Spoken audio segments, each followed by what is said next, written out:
Welcome back to my channel. I've covered parts of a video by the Philippine Antics channel that mostly focus on a video from the Mike's Philippine Retirement channel, but as happens a lot with the Antics channel, also talks a little about the Filipina P, especially from Heidi, who says she likes P and swears she isn't jealous of P, while bringing her up a lot in mostly negative ways. Before proceeding with my reaction, let me explain a bit about why I react so much to gossips or trolls. You see, I rarely actually care what their opinions are. Heck, I rarely care about their assumptions, even when I can easily prove they are wrong. What I do care about is when people make bogus attacks on people publicly. So, for example, if someone wants to make the silly claim that saving face doesn't even exist in the Philippines, I don't care even if they say it publicly. But when they use that claim to attack someone else and call them a liar, then you can be pretty sure I'm going to go after them, especially if I'm very familiar with the channel they are attacking and thus know the truth of what was really said. Likewise with the Philippine Antics channel. I don't care if Heidi acts like doing a scripted video is inferior to live streams, or acts like scripted videos are easier. I certainly don't agree with her, and I can lay out facts to show she is wrong. But normally, I simply wouldn't care when someone makes such silly claims. But when they are attacking people because they do scripted videos, then I'm going to respond. Same for any other childish criticism people make about others. Now, back to more of their comments about Mike's Philippine retirement. You know, women are women everywhere. Women are women everywhere. They cheat here, they're lazy here. Everything that they blame for the Western women is going on here. Women are women everywhere. They walk around in t-shirts and pajama bottoms part of the day. If you guys walked up and down the streets here in the Philippines, basically they don't care, and neither do we there. The whole point is women are women, man. They got attitude, they got this, they all this and that, but if you just base it on one or two things, you're in trouble. Sounds like Heidi is trying to promote her own stereotype through repetition. But sure, lots of people will say women are women everywhere. But I've addressed this logical fallacy before in a video where, as an example, I used people saying that kids in school are the same everywhere. The logic problem is that while you can probably find any specific behavior in any sizable group of people, the balance of these behaviors can be much different, thus not really the same in any practical sense. And even if groups are the same, the individuals within that group are not. For an obvious example, we know that women in the West are much more likely to not give an old man much attention, especially women who are significantly younger.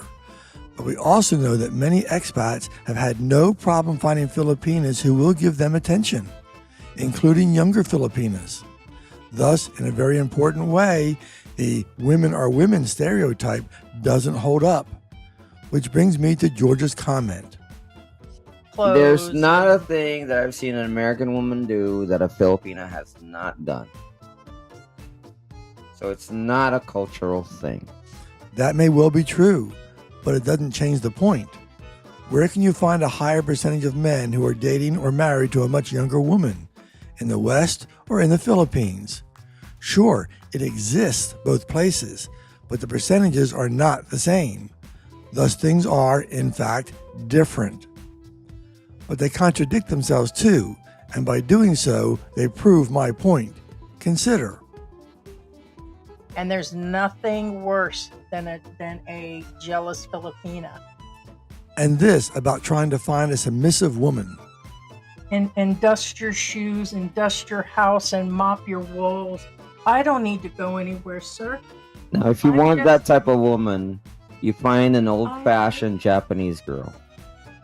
If the simplistic women are women claim is true, it wouldn't be worse with a jealous Filipina, nor would we have to find an old-fashioned Japanese girl to find a submissive woman. How is that possible if women are just women? Consider this rather bad stereotype, mostly promoted by women, but this time by George. If you have a problem approaching and picking up women, that's on you. That's not the woman's fault. It doesn't matter what country you're in. It can be a problem with men, but making it only about men is ridiculous. Nor does it pass the smell test, since we are referring to expats who admit they don't get respect from women in the West, but do get it in the Philippines. I doubt the men suddenly changed their approach, yet they are getting a very different reaction. Next, let's look at how Heidi makes wild assumptions about what Mike expected from women he approached in some way. After that, I'll show you what Mike actually said he did. Don't be surprised that they don't come close to matching. But what did he do? Did he say hello? Was he smiling, or did he have his head down with an attitude walking by? Why are you out there trying to, you out there mugging women in the stores? What does he want me to do? Come over there and lick his hand or something when I'm walking down the aisle of Walmart or something? Does he want me to walk up and say, oh, somebody needs a hug or something, right there? What did you want to hug in the middle of the aisle of Walmart or something?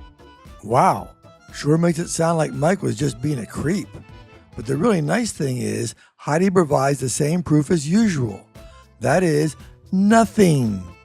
So let's look at what Mike actually said about trying to communicate with women in the West.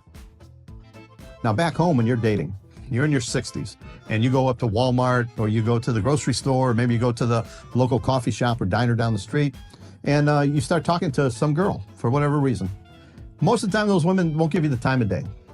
Remember, back home, when you would say hello to somebody as you're walking by them in a parking lot or in the grocery store, they wouldn't even pick their head up to look at you and make eye contact. Nothing. None of that sounds like what Heidi described, or, more accurately, assumed. Mike doesn't elaborate on what he may say, other than the dastardly use of hello. And note Mike's comment about how they won't even make eye contact. Yet Heidi had to ask if he said hello, and also ask if he had his head down. But since Mike made a point to say they didn't look up, it is almost certainly true that he was looking at them rather than looking down at the floor to know they didn't respond. Let's add in Mike's interaction with Filipinas along with their responses. And you'll notice as these girls are walking by, they're looking at you. And they're looking at other foreigners. And they smile at you as they walk by. They're just nice and polite. Yeah. And when you walk up to them, say hello, they say hello back. Here.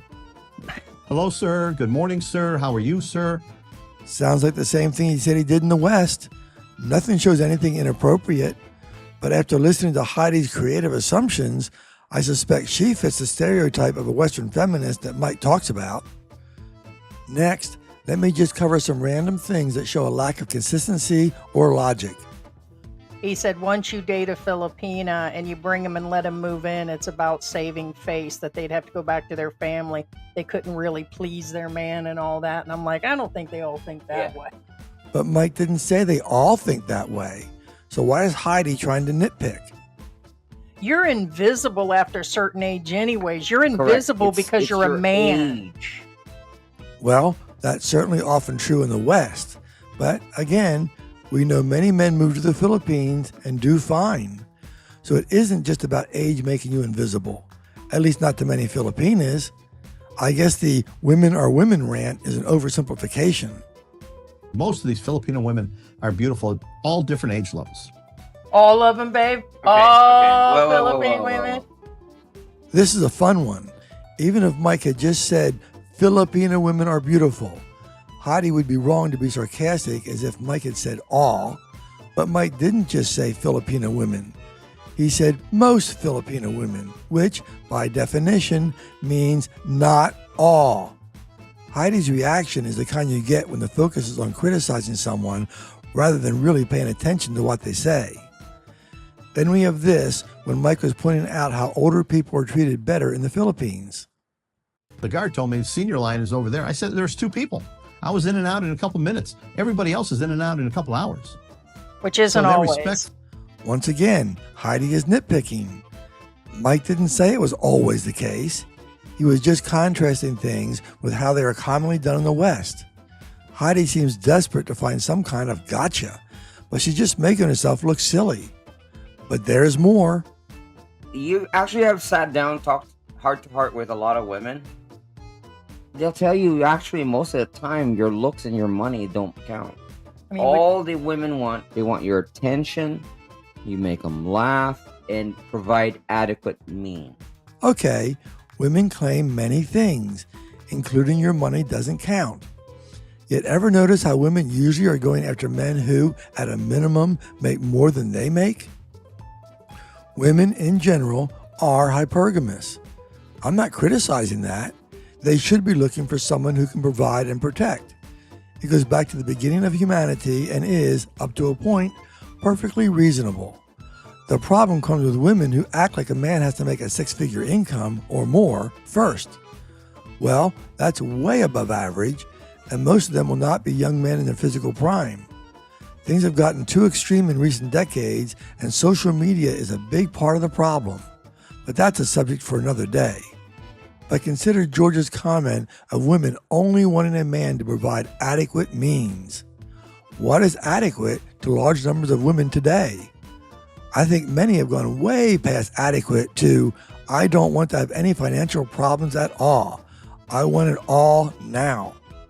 But this is my favorite part, which wipes out George's argument.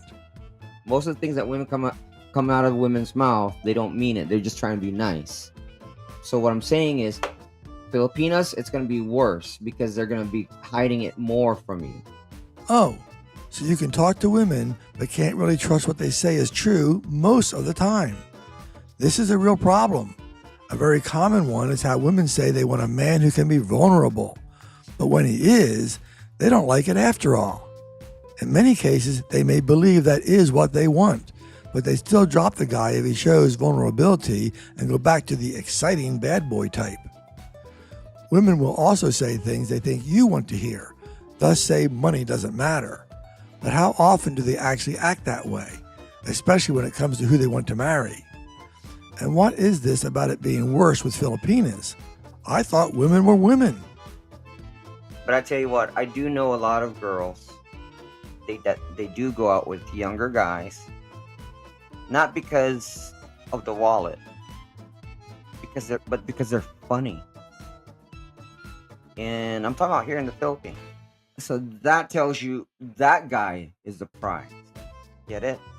It's because it's not the wallet that we're talking about. It's because they're funny, and it's not the age either.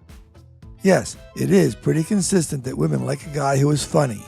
However, that doesn't make them a prize if that is all he is going for him. Keep in mind that there is a big difference between a young girl out to have fun than a girl who is dating at an age where she is looking for a permanent partner who can provide for a family. A smart woman will often drop a man she really cares about if she feels he isn't successful and not likely to become so. The foolish woman may think she can get him to change after marriage. That often is a bad choice. Thanks for watching, and don't let the trolls stop you from speaking out.